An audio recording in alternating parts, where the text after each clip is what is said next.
Hello students, welcome back to Mangla tutorials. मैं महेंद्र मंगला। आज हम करने वाले हैं चैप्टर नंबर 5 बिजनेस अर्थमेटिक और एंटरप्रेन्योरशिप का चैप्टर है क्लास 12। तो ये काफ़ी इंपॉर्टेंट चैप्टर है। आप लोगों का एग्जाम 15 फेब को है। ये चैप्टर आपको काफ़ी हेल्प करने वाला है। तो चलो स्टार्ट करते हैं। सबसे पहले हमारा इसमें पॉइंट आता है यूनिट ऑफ सेल। अब देखिए, यूनिट ऑफ सेल का मतलब क्या होता है? जो it is the measuring unit, it is the measure of unit in which the product are sold. मतलब जिस यूनिट में हम उस प्रोडक्ट को सेल करते हैं, it is called what? Unit of sale. मान लीजिए आप राइस को सेल कर रहे हैं, तो you will sell it in KG. Milk अगर आप सेल करते हैं तो you will sell it in litre. Clear? तो इसको क्या बोलते हैं? Unit of cell. बट अगर हमको मल्टीपल प्रोडक्ट्स को सेल करना है, जैसे मान लीजिए डिपार्टमेंटल स्टोर है, तो डिपार्टमेंटल स्टोर के लिए यूनिट ऑफ सेल को डिसाइड करना काफी मुश्किल होगा, क्योंकि वो एक टाइप का प्रोडक्ट नहीं सेल कर रहा है, वहां पे वैरायटी ऑफ प्रोडक्ट्स हैं। तो वहां पर यूनिट ऑफ सेल क्या होगा? Number of customers. What will be the unit of sale for multiple products? Number of customers. और आप यूनिट प्राइस कैसे निकालेंगे? यूनिट प्राइस निकालेंगे टोटल बिल्ड अमाउंट, मतलब जो टोटल बिल्ड अमाउंट होगा। मान लीजिए 5 कस्टमर्स ऐसे हैं जिनका बिल 2000 रुपीज आया, और 10 कस्टमर्स ऐसे हैं जिनका 10,000 रुपीज आया, तो उनको मल्टीप्लाई कीजिए एंड टोटल बिल्ड अमाउंट निकालिए। तो total billed amount upon number of customers. जैसा कि इन्होंने एक एग्जांपल दे रखा है, अगर आप बुक में देखते हैं तो लाइक इट इज गिवन के भी आपके 7 कस्टमर्स, पर कस्टमर बिल है 1500, तो टोटल बिल्ड अमाउंट कितना हो गया? 10,500। 8 कस्टमर्स का पर कस्टमर बिल है 2000, मतलब 8 कस्टमर्स का जो बिल है वो 2000 रुपीज बना, तो टोटल कितना बिल बना? 16,000। तो दैट इज, हमें क्या करना है? नंबर ऑफ कस्टमर्स इनटू पर कस्टमर बिल। तो क्या निकलेगा आपका? Total billed amount. तो हमें क्या करना है? Total billed amount upon number of customers. इस क्वेश्चन में इन्होंने लिखा है कि हमारे टोटल नंबर ऑफ कस्टमर जो है वो 100 है। कितने हैं? 100। तो हमें क्या करना है? Total billed amount upon number of customers. That will be what called? Unit price. Next हमारा पॉइंट आता है unit cost. Unit cost actually variable cost होती है। कौन सी कॉस्ट होती है? Variable cost. तो cost of 1 unit being sold, जो एक यूनिट बिकेगी उसकी कॉस्ट को हम क्या बोलेंगे? Unit cost. और ग्रॉस मार्जिन कैसे निकालोगे आप? Unit price minus unit cost. अब जैसे एग्जांपल हम ले लेते हैं इसमें, मान लीजिए हम ये कह रहे हैं कि आपका यूनिट प्राइस है 66 रुपीज। मान लीजिए यूनिट प्राइस कितना है आपका? यूनिट प्राइस है 66 रुपीज। ओके, एंड कॉस्ट आपकी जो है वो है 75% of unit price, of unit price. तो 75% निकालेंगे आप, इट विल कम 49.5, 49.5। तो ग्रॉस मार्जिन कैसे निकालोगे आप? ग्रॉस मार्जिन, तो ग्रॉस मार्जिन कैसे निकालोगे? 66 माइनस 49.5, तो ग्रॉस मार्जिन विल बी 16.5। तो ये आपका क्या आ जाएगा? Gross margin. आपने कहा सर यूनिट प्राइस आपने कैसे निकाला? मैंने अभी आपको बताया कि जो टोटल बिल्ड अमाउंट होगा, जैसे मान लीजिए आप एक डिपार्टमेंटल स्टोर रन कर रहे हैं, तो उसमें आपको देखना है कि जितने भी कस्टमर्स थे और उनका जितना भी बिल था, तो उसको कस्टमर इनटू जितना एक कस्टमर का बिल था मल्टीप्लाई करेंगे तो क्या आएगा? Total billed amount upon number of customers. तो you will get what? Unit price. अब मान लीजिए ऑन एन एवरेज हम अज्यूम करते हैं कि हर जितने भी प्रोडक्ट हम सेल करते हैं उनकी कॉस्ट 75 है, तो 66 का 75% निकालिए, तो ये आपका आ जाएगा gross margin. Clear? Next is हमारा है ब्रेक इवन एनालिसिस। तो break even analysis, break even क्या होता है? ब्रेक इवन वो पॉइंट होता है जहां पर नो प्रॉफिट नो लॉस हो। क्या हो? No profit no loss. तो ये वो सिचुएशन है जहां पर आपके total revenue will be equal to total cost. अब हमारे सिलेबस में जो है ये break even analysis for multiple products है। मान लीजिए कंपनी ए, बी और सी प्रोडक्ट बना रही है। मान लीजिए सेलिंग प्राइस है 15 rupees, 21 rupees and 36 rupees. Variable cost है मान लीजिए 9 रुपीज, 14 रुपीज एंड 19 रुपीज। तो पहला स्टेप क्या होगा? सबसे पहले स्टेप में हम क्या करेंगे? Sale price minus variable cost, minus variable cost. तो क्या आएगा? 15 माइनस 9, 21 माइनस 14 एंड 36 माइनस 19। तो कितना आया जरा देखिए, ये आपका आ जाएगा 6, ये आ जाएगा आपका 7 और ये आ जाएगा आपका, दिस कम्स योर 17।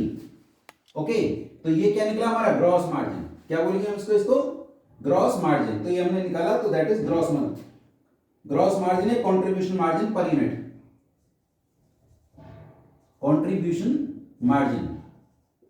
अब इसके बाद हमें क्या करना है, इनका जो देखिए, अब ये जो हमारा प्रोडक्ट है 20% सेल होता है, ये 20% है, 60%, तो मैं इसका 20% निकालूंगा।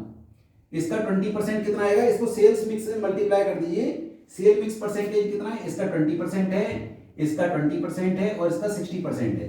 तो हमें क्या करना है, 6 का 20% आएगा 1.2, इसका आएगा 1.4 और इसका आएगा 10.2।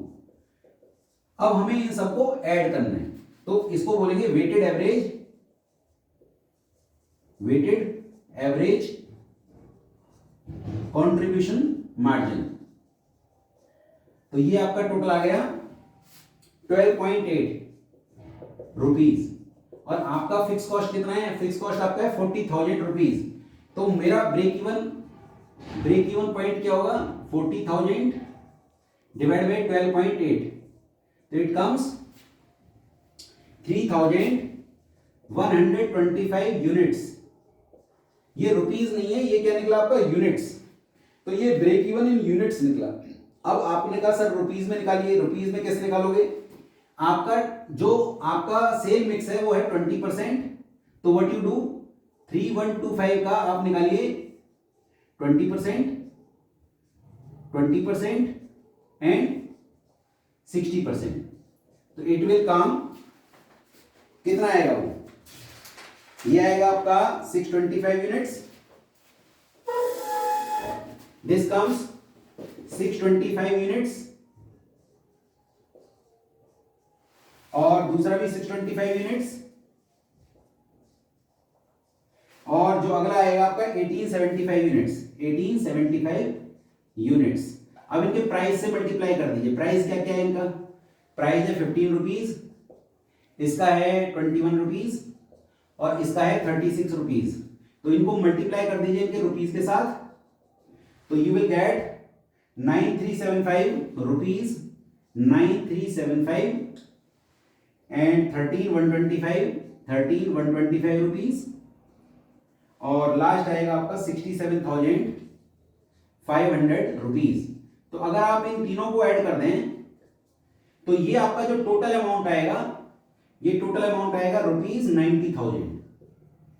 तो इसका मतलब ये हुआ कि ये ब्रेक इवन था, पर ये किस में था, यूनिट्स में, और ये ब्रेक इवन किस में है, रुपीज में। क्लियर, तो ये था as per multiple products. Next हमारा टॉपिक आ जाता है computation of the working capital. अब आपने कहा सर ये वर्किंग कैपिटल क्या होता है, वर्किंग कैपिटल होता है डे टू डे एक्सपेंसेस को मीट आउट करने के लिए जो हमें पैसा चाहिए, that is what called working capital. अब ये वर्किंग कैपिटल दो टाइप की होती है, ग्रॉस एंड नेट। अगर मैं सारी करंट एसेट्स को ऐड कर देता हूं तो that is what called gross working capital. अब आपने कहा सर करंट एसेट्स क्या होती है, करंट एसेट्स वो एसेट्स होती हैं जिनको हम इजीली कैश में कन्वर्ट कर देते हैं with in a year. Like जैसे आपका कैश है, बैंक है, डेटर्स है, बीआर है, स्टॉक है, तो that is my current assets. आपने कहा सर ये नेट वर्किंग कैपिटल क्या है, नेट वर्किंग कैपिटल होता है अगर मैं करंट एसेट में से करंट लायबिलिटी माइनस कर दूं, that is what called net working capital.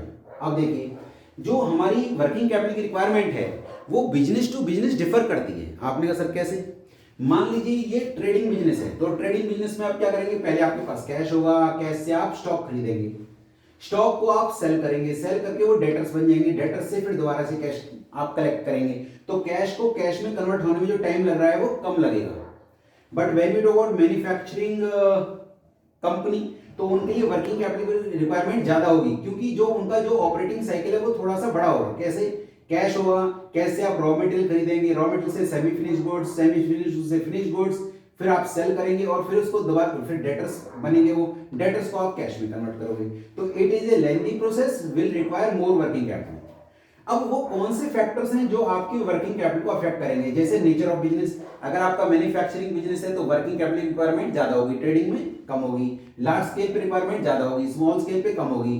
Business cycle अगर बूम चल रहा है तो रिक्वायरमेंट ज्यादा होगी, रिसेशन में कम होगी। सीजन के टाइम रिक्वायरमेंट बढ़ जाएगी, ऑफ सीजन में कम हो जाएगी।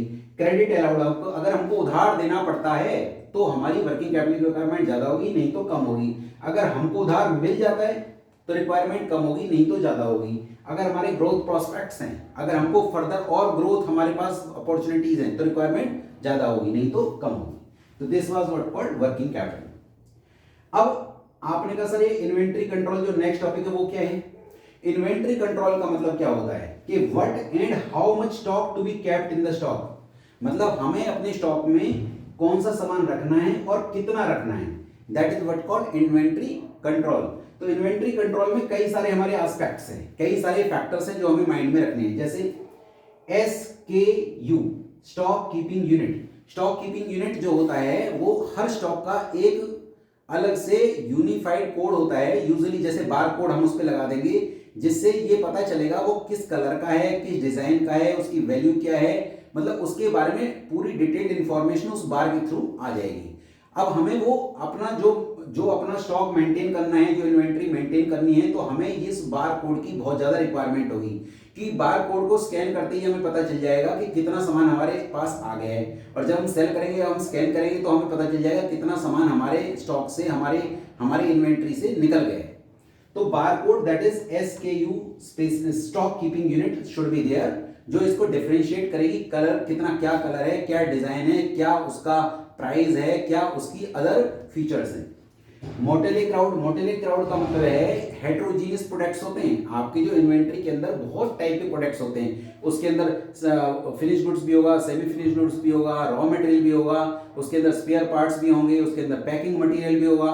तो इसको क्या बोलेंगे? मोटेले क्राउड। Next is value. अब देखिए अगर हम बात करते हैं वैल्यू की, तो जो हमारे स्टॉक के अंदर, हमारी इन्वेंट्री के अंदर जो डिफरेंट मटेरियल है, किसी की वैल्यू ज्यादा होगी और किसी की वैल्यू कम होगी। इसके अलावा आपका लीड टाइम का मतलब उसको मैन्युफैक्चर करने या प्रोक्योर करने का टाइम, वो भी हमें माइंड में रखना पड़ेगा। क्योंकि मुझे क्या करना है, मान लीजिए मेरे पास कुछ सामान खत्म होने वाला है, तो मुझे पता होना चाहिए कि कितना जल्दी, जब हम ऑर्डर देंगे कितना जल्दी से वो बन के आ जाएगा। मान लीजिए 6 डेज का लीड टाइम है और आपको 100 यूनिट्स चाहिए, तो 100 × 6 हो जाएगा। तो आपको लीड टाइम से ये पता चलता है कि कितने दिन, मतलब कितने दिन के अंदर वो मैन्युफैक्चर हो जाएगा, अकॉर्डिंगली हम उसको ऑर्डर कर सकते हैं। Next is your season supply, जो आपका कुछ ऐसे प्रोडक्ट्स होंगे जिनकी सप्लाई एक पर्टिकुलर सीजन में ही आएगी और आपको अपने स्टॉक के अंदर, अपने स्टोर के अंदर उनको स्टॉक करना है, तो आपको उस पर्टिकुलर सीजन को माइंड में रखना पड़ेगा कि भी वो पर्टिकुलर सीजन आ गया और हमको स्टॉक करना है। इसी तरीके से जो डिमांड है, आपके पास जो सामान रखा हुआ है आपके इन्वेंट्री पे, उसको डिमांड भी की जाएगी। जैसे आप उसको स्टोर करोगे तो सप्लाई साइड देखोगे, पर जब आपके पास डिमांड आएगी तो आप उसको इशू करोगे। तो जो डिमांड है वो सीजन की डिमांड भी हो सकती है। मान लीजिए एक पर्टिकुलर सीजन आने वाला है, तो आपको आपके स्टॉक, आपके इन्वेंट्री के अंदर वो स्टॉक है नहीं, तो फिर आप उसको सेल कैसे करेंगे? तो इसलिए आपको डिमांड साइड को भी देखना पड़ेगा, उसकी सेल्फ लाइफ देखनी पड़ेगी। जैसे वेजिटेबल्स, फ्रूट्स हैं, उनकी एक पर्टिकुलर लाइफ है कि इतने दिन बाद वो खराब हो जाएगा, तो वो थोड़ा ज़्यादा दिन तक रिटेन हो जाए, उसके लिए हमें जैसे कोल्ड स्टोरेज वगैरह का अरेंजमेंट करना पड़ेगा। सेफ्टी मेजर्स, जैसे मान लीजिए कोई प्रोडक्ट है वो हैजार्डस टाइप का है, तो उसके क्या क्या सेफ्टी मेजर्स हैं वो हमको माइंड में रखने पड़ेंगे। तो we have different aspects to take care while doing the inventory control. अगला पॉइंट है हमारा minimum stock level. Minimum stock level का मतलब है कि इतना स्टॉक हमारे पास रहना चाहिए। मिनिमम स्टॉक लेवल मतलब इतना स्टॉक हमेशा मेंटेन रहना चाहिए। और मैक्सिमम का मतलब क्या है कि इससे ज्यादा स्टॉक नहीं रहना चाहिए, एक मैक्सिमम स्टॉक। क्योंकि अगर हम ज्यादा स्टॉक रखते हैं तो वो ओवर स्टॉकिंग होगी, क्योंकि जितना ज्यादा स्टॉक हमारा रहेगा उसकी उतनी ही कैरिंग कॉस्ट हमारी बढ़ेगी। कैरिंग कॉस्ट से हमारा मतलब है उसकी इंश्योरेंस वगैरह कराना है, या उसको हमें जब, इसके अलावा और बहुत सारे हमारे एक्सपेंसेस करने होते हैं जो हमें स्टॉक को अपने पास रखना होता है। उसको ऑर्डर करने की कॉस्ट, ट्रांसपोर्टेशन कॉस्ट, रखने के लिए जैसे हमने स्पेस हमारे पास कम रह जाएगा अगर हम ज़्यादा स्टॉक करेंगे तो अच्छा। डेंजर लेवल क्या होता है? डेंजर लेवल का मतलब होता है कि in any case the stock should not reach to that level, मतलब वो डेंजर लेवल है, उसके नीचे किसी भी कीमत पर आपका स्टॉक का लेवल नहीं जाना चाहिए। रीऑर्डर लेवल का मतलब है उस लेवल पे पहुंचने के बाद आपको एक नया ऑर्डर प्लेस कर देना है, तो that is what called reorder level. Reorder level का मैंने एक फॉर्मूला भी दिया है आपका, एवरेज डेली यूजेस, आपका जो एवरेज डेली यूज है इनटू आपका लीड टाइम। लीड टाइम मतलब उसको मैन्युफैक्चर या प्रोक्योर करने का टाइम। तो इससे हमें हमें निकल के आएगा रीऑर्डर लेवल के इस लेवल पे जब स्टॉक पहुंच जाए उसके बाद आप ऑर्डर प्लेस कर दीजिए। अगला टॉपिक है हमारा पेरेटो प्रिंसिपल। पेरेटो प्रिंसिपल ये कहता है जब हम अपने स्टोर में इन्वेंट्री के अंदर सामान को रखते हैं तो 80-20 रूल, पेरेटो जो थे इनका एक नाम, इनका जो नाम था जो पेरेटो प्रिंसिपल जिन्होंने दिया, it was given by Vilfredo Pareto. तो विल्फ्रेडो जो पेरेटो थे उन्होंने देखा इटली के अंदर कि जो लैंड ओनर्स थे नियर बाय 20% ओनर्स के पास 80% लैंड था और 80% के पास नियर बाय 20% लैंड था। तो vital few and tribal many, मतलब जो वाइटल हैं, जो इंपॉर्टेंट है वो कुछ लोग हैं और जो ट्राइबल है वो बहुत ज्यादा हैं। तो हमारा जो सारा फोकस होगा, जैसे हम इसी को अगर अप्लाई करते हैं इन्वेंट्री कंट्रोल में, तो हमारे इन्वेंट्री के अंदर बहुत सारी आइटम्स ऐसी होंगी वो बहुत ज्यादा वैल्यूएबल है और वो मतलब कम क्वांटिटी में कम है पर उनकी वैल्यू ज्यादा है। तो ये चीज हम यहां पे भी लगा सकते हैं पेरेटो प्रिंसिपल पे। ABC analysis is also called, it is also based on Pareto principle. जैसे 10 to 20%, एबीसी का फुल फॉर्म क्या है? एबीसी का इन्होंने फुल फॉर्म दिया always better control, always better control, ABC always better control analysis. वो कहता है ए कैटेगरी की वो आइटम्स होंगी जिसमें 10 to 20% आइटम्स की वैल्यू 70 to 80% है, 15 to 25% आइटम्स की वैल्यू नियर बाय 10 to 20% है, 65 to 75% आइटम्स की वैल्यू नियर बाय 5 to 10% है। तो इसका मतलब क्या है, हमें ज्यादा फोकस कहां रखना है? 10 to 20% आइटम्स पे, इस पे लेस फोकस रखना है, इस पे लीस्ट फोकस रखना है। Clear? This is what called ABC analysis for inventory control and this is Pareto principle. तो जो एबीसी एनालिसिस है that is also based on Pareto principle. Next हमारा टॉपिक आ जाता है EOQ, economic order quantity. Economic order quantity का मतलब यह है कि जब हम अपना ऑर्डर प्लेस करेंगे तो एक ऑर्डर में कितनी यूनिट्स की का हम ऑर्डर प्लेस करेंगे, कितनी यूनिट्स हम मंगाएंगे। तो इसका फॉर्मूला है under the root 2PD upon C. एक हम यहां पे एग्जांपल ले लेते हैं, बुक में जो दे रखा है। अब यहां पे जो हमारे पास इंफॉर्मेशन गिवन है P, order of placing order, P जो आपको दे रखा है, ऑर्डर ऑफ प्लेसिंग ऑर्डर दे रखा है आपको ₹500, ओके। और आपको सी मतलब कैरिंग कॉस्ट, कैरिंग कॉस्ट है ₹30, और आपका डी मतलब एनुअल डिमांड है आपकी 1200 जीन्स की, ओके। तो मैं इसको फॉर्मूले में पुट करता हूं तो क्या हो जाएगा, 2 इंटू पी मतलब 500 इंटू डी मतलब 1200 अपॉन सी मतलब कैरिंग कॉस्ट। तो ये आपका आ जाएगा डिवाइड बाई 30 करने के बाद 40,000 आ जाएगा। कितना आ जाएगा? 40,000। अब इसको मैं क्या कर देता हूं, अंडर रूट निकाल लेता हूं। जैसे यहां पे इसमें हम इस साइड से हम इसको 2 का जोड़ा बनाएंगे, 2 एंड ये यहां सिंगल रह जाएगा, तो 2 2 जा 4। तो इसको हम कैसे निकालेंगे? 2 से अगर हम करते हैं तो 2 2 जा 4, फिर यहां पे 2 जीरो के लिए हम यहां पे 1 जीरो लगाएंगे, फिर अगली 2 जीरो के लिए भी हम यहां पे 1 जीरो लगाएंगे। तो मेरा आंसर क्या आ जाएगा? 200 यूनिट्स। तो 200 यूनिट्स क्या रह गया हमारा? 200 यूनिट्स है हमारा ईओक्यू। ईओक्यू का मतलब हो गया कि हम एक राउंड में इतनी जीन्स का ऑर्डर करेंगे। क्लियर? अब पॉइंट आता है कि अगर मैं 1200 टोटल डिमांड है और 200 का मैं एक राउंड में ऑर्डर करूंगा तो टोटल कितने ऑर्डर्स करूंगा साल में? 1200 अपॉन 200।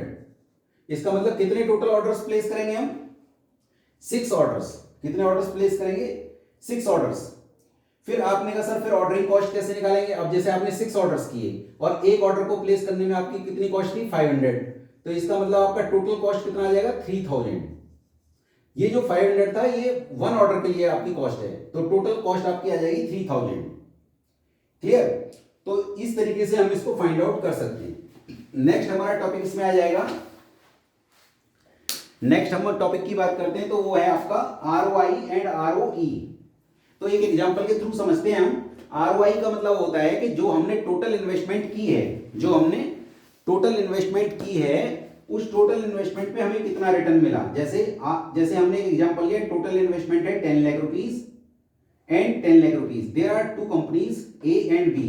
तो इसमें इन्वेस्टमेंट 10 लाख, इसमें भी 10 लाख। इक्विटी जो है इसमें 10 लाख है, मतलब ऑनर्स ने 10 लाख लगाया, इसमें 4 लाख। डेट इसमें नहीं है, इसमें 6 लाख है। अब क्या हुआ, सेल देखिए जरा, सेल क्या है, लेट अस अज्यूम कि सेल है 7 lakh both the cases, cost है 3 लाख मान लीजिए, तो ग्रॉस मार्जिन कितना आ गया, ग्रॉस मार्जिन आ गया 4 लाख एंड 4 लाख।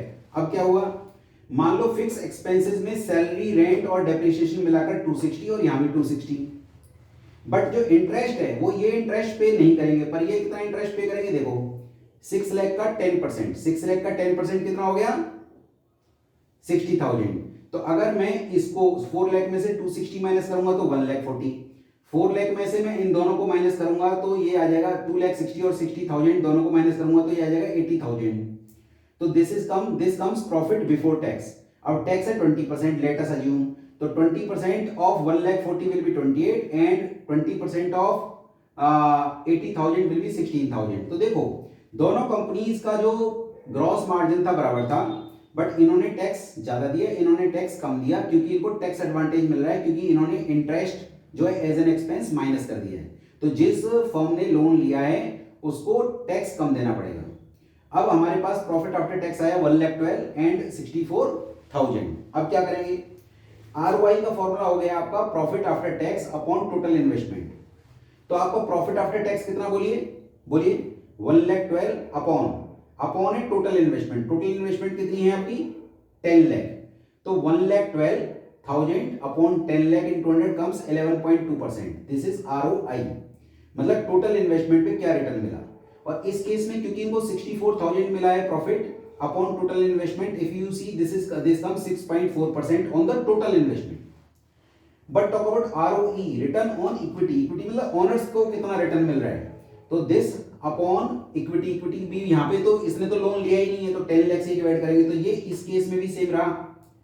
पर इस केस में यहां पर क्योंकि यहां पे जो आपके ओनर्स हैं वो 4 लाख रुपीस है, इक्विटी जो है 4 लाख है, तो अगर मैं कहूंगा 64,000 upon 4 lakh into 100 it will give you 16%।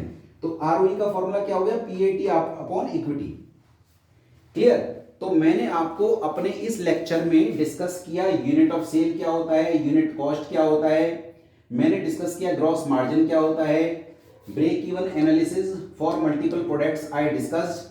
उसके बाद हमने डिस्कस किया कि भी वर्किंग कैपिटल क्या होती है, उसको अफेक्ट करने वाले फैक्टर्स क्या हैं। Then we discussed inventory control, उसको अफेक्ट करने वाले डिफरेंट एस्पेक्ट्स। फिर Pareto principle, ABC analysis I discussed EOQ, reorder level, and last we discussed what is ROI and ROE.